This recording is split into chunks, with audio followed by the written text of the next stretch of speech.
Do you have a circular knitting machine and would like to do more than just the stockinette stitch that it creates? In this tutorial, I'll show how I made this tuck stitch pattern. I don't know if it has an actual name. I'm just calling it the tuck stitch. I'm not a hand knitter. If you know, let me know in the comments. But it creates a really nice, fun, different texture for your project. And so this is just going to be a sample on how to make these stitches.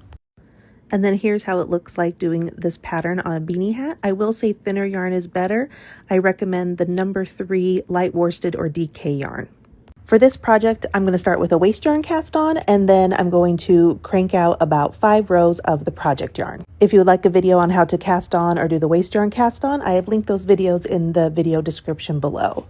So I'm going to crank out 5 normal rows with my project yarn, and now for my 6th row, I'm going to start my tuck stitch. So I'm going to start at my white needle because that's where I start my cast on and where I start my rows. So you see that there's this loop here around the 2 pegs, and there's a loop right behind the 2 pegs. And then there's this 3rd piece of yarn. So we have a loop, a piece of yarn, and then a piece of yarn. It's this 3rd piece of yarn I pick up and I hold with my loom pick.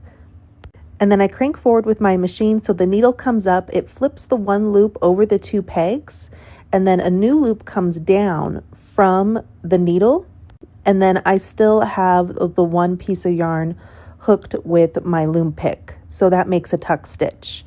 So here's another view of it, how I'm picking up that 3rd piece of yarn. I'm going to hold it.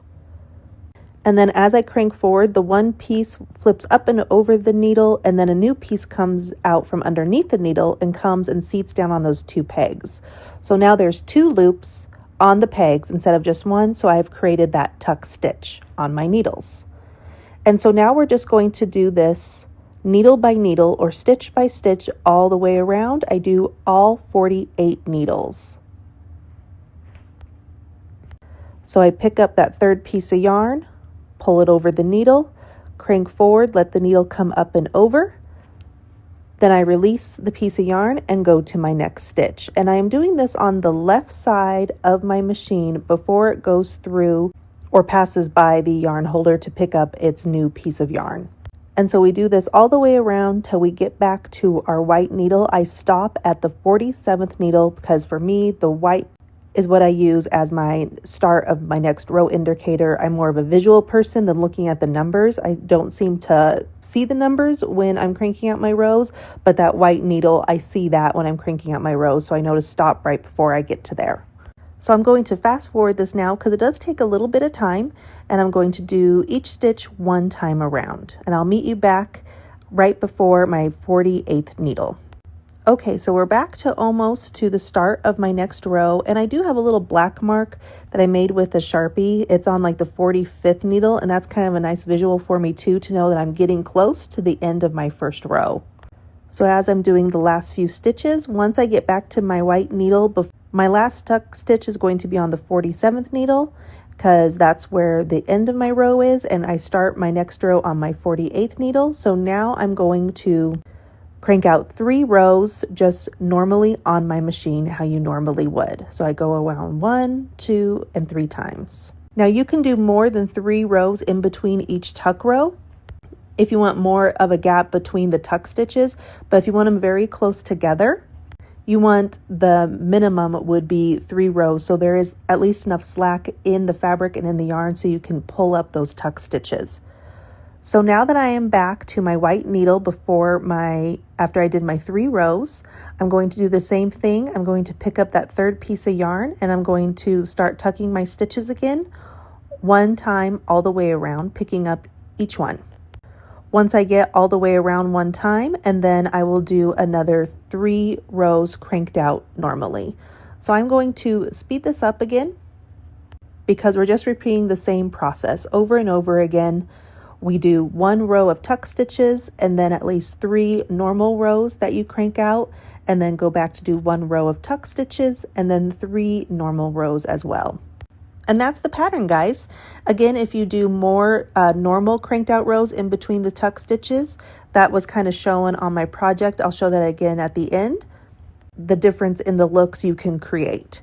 I do want to talk about a little bit of troubleshooting, because doing a tuck stitch can potentially bind up your machine if you're using too thick of a yarn. So that's why I do recommend a number 3 weighted light worsted or DK yarn, or if you have a very, very thin number 4 weighted yarn. Anything thicker, you will bind up the machine and it'll make a popping noise when you try to crank forward because it's caught on one of your needles. And so I'm going to show this.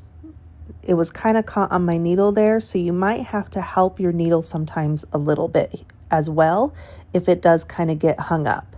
So I'm pulling it over. And the one thing it could be is you need to flip up that loop that is around the 2 little pegs. It can get stuck on there and the needle can't come up. And so when you go to crank forward, it will pop and skip and it won't move because it's stuck on that needle. So I would really like to have 2 loom picks. I only have 1, so I'm just using a darning needle that I have to get that first loop up and over the pegs and as I pulled over the tuck stitch. So I'm just showing you what I did there to get it to work if it gets stuck there. Now I'm holding it back and letting the needle come up through the stitch. And then you can see my other needle, it was kind of stuck on there too, and I had to help push down the stitches. So it could be either one. You might have to help that loop come up and over those 2 little pegs.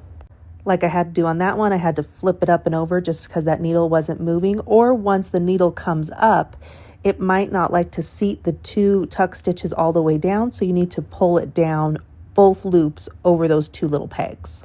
Lastly, another thing that I noticed that can happen is that the yarn can stay up over these big pegs here. And so to fix that, I just kind of take my loom pick and I pull on that piece of yarn that those needles just hooked, and we kind of create the tension that we need. If you don't do this, you're going to get a gap in between your tuck stitches. And so just pulling on them and creating the correct tension and making sure the yarn is underneath those pegs, and then I kind of pull it to get the tension right, will make it so you have the same tension or same pattern look. If you leave them too loose, it's going to create longer stitches in your pattern. So now you can continue doing your rows for as long as you want your tube to be. So here's a little time lapse of what I did. And then at the end of the project, I did a few rows of the tuck stitch, and then I did 5 regular cranked out rows in between each tuck stitch row, just so you can see the difference of what it looks like when I remove it from the machine. And I finished my cast off with a waste yarn cast off. But that was just for this project. You could definitely do the standard cast off as well if you're making a beanie hat. So here it is off of the machine, and I'll give it a little stretch so you can kind of see that difference. On the left side is where we just had the 3 regular rows in between each tuck stitch row, and then on towards the right side was 5 rows in between each tuck stitch row. So I hope you enjoyed this tutorial and a kind of a different fun look that you can do on your Sentro knitting machine. I don't know if this stitch has an actual name. I was just playing around with the machine and kind of came up with this on something fun to do. If you are a hand knitter and know what this is called, please let me know in the comments, but I kind of figured it's a tuck stitch because you tuck the stitch as you are making them. So thank you so much for all the likes and the follows and the comments. Also, please follow me on YouTube. I will have all my videos there. If I'm no longer able to upload any more videos on TikTok, I will have all my old videos plus any new videos on my YouTube page, which is the same handle at yarn over 3. Thank you so much, everybody, for watching, and happy crafting.